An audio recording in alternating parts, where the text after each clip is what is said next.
I've been working as a security guard at the Westfield Mall for about 3 years now. It's not the most glamorous job, but it pays the bills, and I've gotten used to the quiet, almost eerie atmosphere of the place during the night shift. The mall is massive, with long, dimly lit hallways and rows of closed shutters hiding the stores. My job is mostly sitting in the security room, staring at the wall of monitors, making sure nothing out of the ordinary happens. And honestly, most nights, nothing does. That's why what happened last week still keeps me up at night. It started like any other shift, just me, a thermos of coffee, and the hum of the cameras switching views every few seconds at IT was around 2:30 a.m. when I first noticed something strange. I was scrolling through the camera feeds, checking the usual spots, the food court, the escalators, the main entrance. Then, out of the corner of my eye, I saw movement on one of the screens.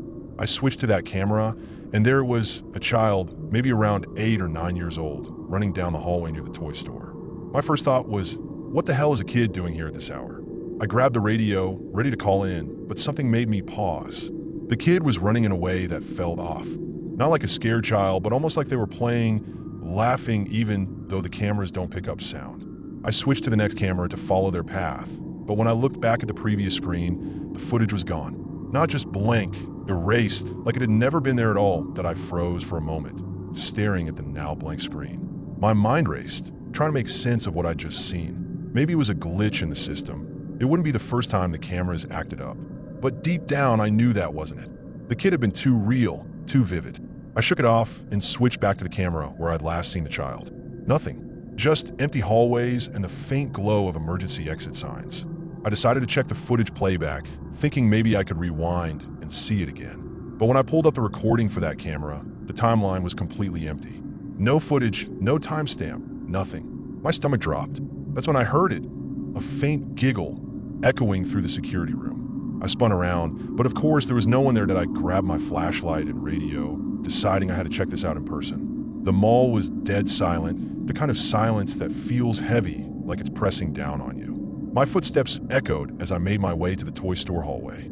The closer I got, the more I felt this weird sense of dread, like I was walking into something I shouldn't be. When I reached the spot where I'd seen the kid, I stopped. The hallway was empty, but something felt wrong. The air was colder there, and the shadows seemed darker, almost like they were moving. I shone my flashlight down the corridor, and for a split second, I thought I saw a small figure dart around the corner. My heart was pounding now. I called out, "Hey, is anyone there?" No answer, just that same eerie silence. I started walking toward the corner, my flashlight shaking in my hand, when suddenly the lights above me flickered, and then they went out. I stood there in the dark, my flashlight beam cutting through the blackness like a knife. The flickering lights had left me disoriented, and I could feel my pulse racing in my ears. I took a deep breath and forced myself to move forward, step by step, toward the corner where I'd seen the figure. As I turned the corner, my flashlight caught something on the floor, a small, crumpled piece of paper. I picked it up, my hands trembling, and unfolded it. It was a child's drawing, crude but unmistakable. A stick figure of a kid running, with a shadowy figure chasing them. The drawing sent a chill down my spine. I looked around, half expecting to see the kid standing there, but the hallway was empty. That's when I heard the giggle again, louder this time, coming from behind me. I spun around, my flashlight sweeping the area, but there was nothing there. Just the empty mall and the sound of my own breathing. I radioed the front desk, my voice shaky. "This is Carl in Sector 3. I need backup. There's something in here." Static crackled in response, and then a voice came through, but it wasn't the usual dispatcher. It was a child's voice, faint and distorted, saying, "Come find me." My blood ran cold. I dropped the radio like it was on fire and backed away, my flashlight beam darting wildly around the hallway. The giggle came again, this time from above me. I looked up, and there, clinging to the ceiling like some kind of spider, was the child. Their eyes were pitch black, and their mouth stretched into a grin that was way too wide for their face. I stumbled backward, tripping over my own feet, and fell hard onto the floor. The last thing I saw before I blacked out was the child dropping from the ceiling and crawling toward me, still giggling. When I came to, I was lying on the floor of the security room. My head was pounding, and my uniform was soaked with sweat. For a moment, I thought it had all been a nightmare, some kind of stress-induced hallucination. But then I noticed the drawing still clutched in my hand, crumpled and damp from my grip. I stared at it, my mind racing. How did I get back here? The last thing I remembered was the child crawling toward me in the hallway. I checked the clock on the wall. 3:47 a.m. I'd been out for over an hour. My heart started pounding again as I looked at the monitors. The cameras were all working fine, showing the usual empty hallways and closed stores. But something fell off. I rewound the footage from the hallway camera, hoping to see what had happened after I blacked out. The screen showed me walking down the hallway, stopping, and then nothing. The footage cut out just like before. No sign of the child, no sign of me collapsing. Just static that I decided I couldn't stay in that room any longer. I grabbed my keys and headed for the exit, my legs still shaky. As I walked through the mall, I kept glancing over my shoulder, half expecting to see the child following me. The place felt different now, like it was alive, watching me. Every shadow seemed to move, every sound made me jump.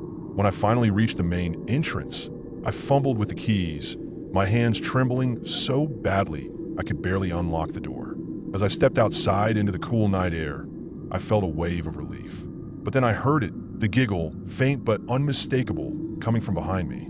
I turned around, and there, standing just inside the glass doors, was the child. They waved at me, their black eyes glinting in the dim light, before disappearing into the darkness of the mall. I didn't wait around. I got in my car and drove home, my mind spinning with questions I knew I'd never get answers to that I didn't sleep that night. I sat on my couch, staring at the drawing I'd found, trying to make sense of what had happened. By morning, I was exhausted but determined to figure it out. I called my supervisor and told him I needed the day off, making up some excuse about a family emergency. Then I went online, searching for any reports of strange occurrences at the mall. That's when I found it, an old news article from the 1980s. A child had gone missing in the mall during a busy holiday season.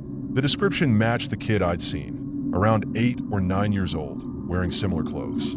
The article said the child had been playing hide-and-seek with their siblings when they vanished. No one ever found them. The case went cold, and eventually, people forgot about it. But reading that article sent a chill through me. Was that the child I'd seen? And if so, why now? Why me? I never went back to that job. I quit the next day, telling my boss I couldn't handle the night shifts anymore. He didn't ask too many questions, and I didn't offer any explanations. To this day, I don't know what I saw that night. Was it a ghost? A hallucination? Something else entirely? I'll probably never know. But sometimes late at night, when the house is quiet and the shadows seem a little too dark, I hear that giggle again. And I can't help but wonder if the child is still out there, running through the halls of that empty mall, waiting for someone to find them. I just know it won't be me. It all started on a Tuesday morning. I've been working on this cold case for months, a missing persons report from 1998. The victim, a young woman named Clara, had vanished without a trace, and the case had gone ice cold decades ago. I'd spent countless hours digging through old police reports, interviewing retired officers, and even tracking down Clara's family, who still held onto a sliver of hope that she might be found. That morning, I was at my desk, surrounded by stacks of papers and half-empty coffee cups, when I noticed something unusual in my mailbox. It was a plain, unmarked envelope with no return address. My name was handwritten on the front, but the writing was shaky, almost like it had been scribbled in a hurry. I opened the envelope carefully, half expecting it to be another dead-end tip from a random source. Inside was a single photograph. It was an old Polaroid, the edges slightly curled and the colors faded with time. The photo showed a wooded area, dense with trees and underbrush. In the foreground, there was a figure, a woman. She was turned away from the camera, her long hair tangled and her clothes disheveled. My stomach dropped. It had to be Clara. But what really made my blood run cold was what I noticed in the background.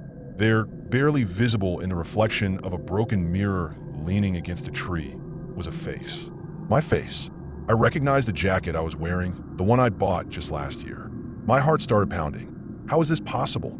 The photo was over 20 years old. I stared at the photo for what felt like hours, trying to make sense of it. My hand was shaking so badly that I had to set it down on the desk.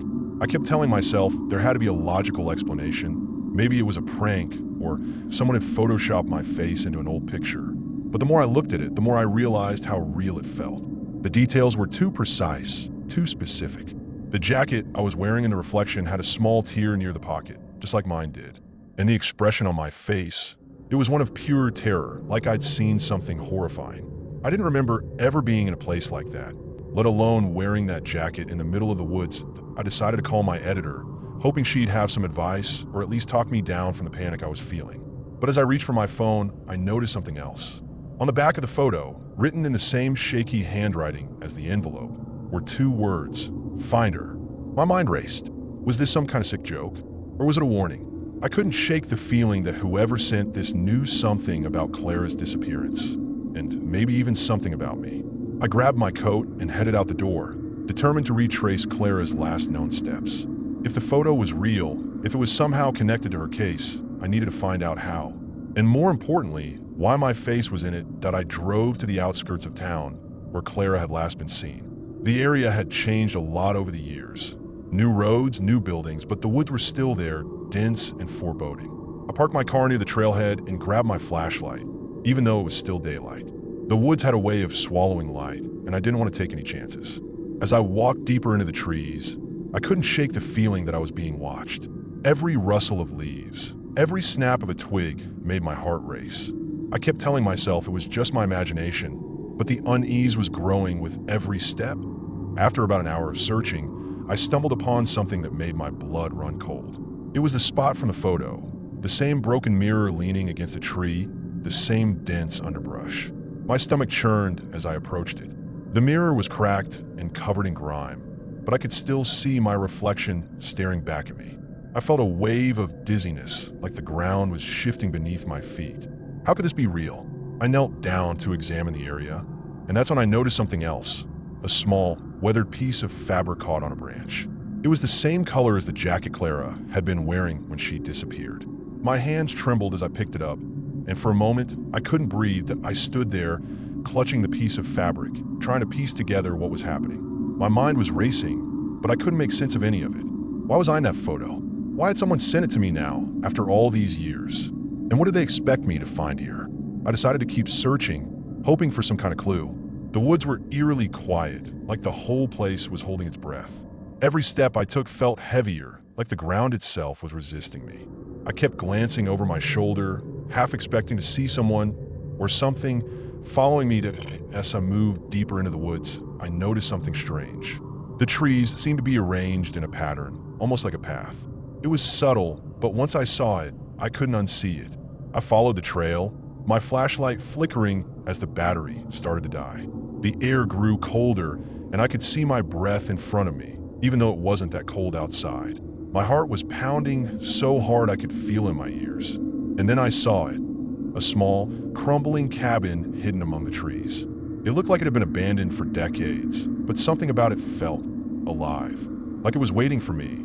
I hesitated at the door of the cabin, my hand hovering over the rusted handle.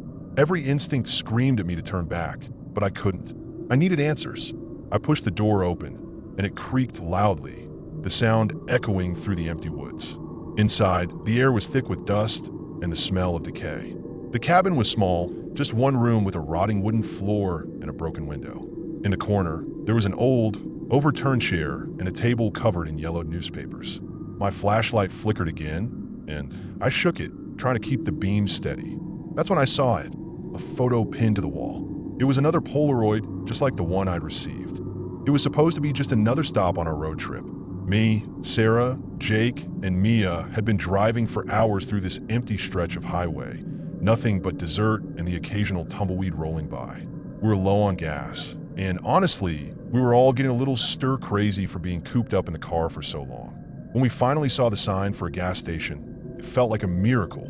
The place looked like it hadn't been updated since the 80s. Flickering neon lights, peeling paint, and a sign that just said open in shaky letters. But at that point, we didn't care. We just needed gas, snacks, and a break from the road. That as soon as we walked in, the bell above the door jingled, and the cashier looked up from behind the counter. He was an older guy, maybe in his 60s, with thinning gray hair and a worn-out flannel shirt. At first, he didn't say anything, just stared at us with this weird, knowing smile. It made the hairs on the back of my neck stand up, but I tried to shake it off. Maybe he was just bored out here in the middle of nowhere. But then, as we were browsing the shelves, he suddenly spoke. "So, how's the trip going, guys?" he asked, his voice calm and casual, like he was talking to old friends. We all froze. He hadn't asked our names. We hadn't even said a word to him. How the hell did he know we were on a trip? Sarah was the first to react. She let out this nervous laugh and said, Good, I guess. How did you?" but the cashier cut her off. "You've been driving for a while now," he said, still smiling. "Must be tired. You should grab some coffee before you hit the road again." His tone was friendly, but there was something off about it, like he was reciting lines from script. Jake shot me a look, his eyebrows furrowed, and I could tell he was thinking the same thing I was. How does he know we've been driving for hours? Mia, who's usually the most outgoing of us, stayed quiet, her arms crossed like she was trying to make herself smaller. I tried to brush it off, telling myself maybe we'd stopped here before and just didn't remember. But that didn't make sense. We'd never been on this route before. As we grabbed some chips and drinks, I couldn't shake the feeling that the cashier was watching us. Every time I glanced over, he was staring, that same unsettling smile plastered on his face. When we finally went to the counter to pay, he rang up our items without a word, but just as I handed him the cash, he leaned in and said, "You know, you should really be careful out there. The roads can be dangerous at night." His voice was low, almost a whisper, and it sent a chill down my spine. I didn't know what to say. I just grabbed our stuff and hurried out, the others right behind me. Back in the car, no one said anything at first. We just sat there, the engine idling, as if we were all processing what had just happened. Finally, Jake broke the silence. "What the hell was that?" he said, his voice tense. "Did that guy know us or something?" Sarah shook her head, her hands gripping the steering wheel. "I don't know, but I don't like it. Let's just get out of here." I agreed, but as we pulled out of the gas station, I couldn't help but glance back. The cashier was standing in the doorway now, watching us leave. Even from a distance, I could see that same smile on his face, and it made my stomach turn as we drove in silence for a while. The weirdness of the encounter hanging over us like a dark cloud. The sun was starting to set, casting long shadows across the empty highway, and the landscape seemed even more desolate than before. Mia, who had been quiet this whole time, suddenly spoke up. "Did you guys notice the name of the gas station?" she asked. None of us had. "It was called Last Stop," she said, her voice barely above a whisper. I felt a cold knot form in my chest. It was such a small detail, but it felt ominous, like we had just walked into something we weren't supposed to. Jake tried to lighten the mood, saying it was probably just a coincidence, but I could tell he didn't believe it either. None of us did. About an hour later, we were still on the road, and the weirdness of the gas station was starting to feel like a distant memory. We were laughing about something stupid Jake had said, trying to shake off the unease, when Sarah suddenly slammed on the brakes. "What the?" she started, but then we all saw it. Up ahead, in the middle of the road, was a figure. At first, I thought it was an animal, but as we got closer, I realized it was a person. They were just standing there, motionless, facing us. Sarah honked the horn, but the person didn't move. "What is wrong with them?" Mia whispered, her voice trembling. I felt my heart pounding in my chest as we got closer, and then, as the headlights fully illuminated the figure, I recognized him. It was the cashier. He was still wearing that same flannel shirt, and his face was still fixed in that eerie smile. Sarah swerved to avoid him, and we all screamed as the car skidded off the road, kicking up dirt and gravel. When we finally came to a stop, I turned around, expecting to see him standing there, but the road was empty. There was no sign of him. Where did he go? Jake shouted, his voice panicked. We all looked around, but there was nothing, just the empty highway and the darkening sky. My hands were shaking, and I could feel the adrenaline coursing through me. "We need to get out of here," Sarah said, her voice firm but shaky. She put the car in reverse, and we got back on the road, driving faster than before that we drove for what felt like forever, everyone too scared to speak. The headlights cut through the darkness, but it felt like the road went on endlessly, like we were stuck in some kind of loop. Every shadow looked like him. Every tree or signpost made my heart skip a beat. I kept glancing at the rearview mirror, half expecting to see him standing in the middle of the road again. But there was nothing, just darkness. Finally, after what felt like hours, we saw lights up ahead, another gas station. Relief washed over me for a second, but then I noticed the sign. Last Stop. My stomach dropped. It was the same place. The same flickering neon lights, the same peeling paint. "No way," Jake said, his voice cracking. "This can't be real." Sarah pulled into the parking lot, her hands gripping the wheel, so tight her knuckles were white.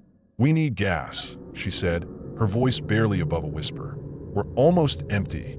None of us wanted to go inside, but we didn't have a choice. We got out of the car slowly, like we were walking into a trap. The bell above the door jingled as we stepped inside, and there he was, the cashier. He was behind the counter, just like before, smiling that same unnerving smile. "Back so soon," he said, his voice calm. almost amused. I felt like I was going to throw up. "How did you?" I started, but he cut me off. "You should really be careful out there," he said, repeating his earlier warning. "The roads can be dangerous at night." We didn't say a word as we paid for the gas and hurried back to the car. My hand was shaking so badly I could barely hold the snacks I grabbed. As we pulled out of the parking lot, I kept expecting something else to happen, for him to appear in the road again, for the car to break down for something, but nothing did. We drove in silence, the tension so thick you could cut it with a knife. None of us wanted to talk about what had just happened, like saying it out loud would make it real. The rest of the trip was uneventful, but I couldn't shake the feeling that we'd narrowly escaped something we didn't fully understand to this day.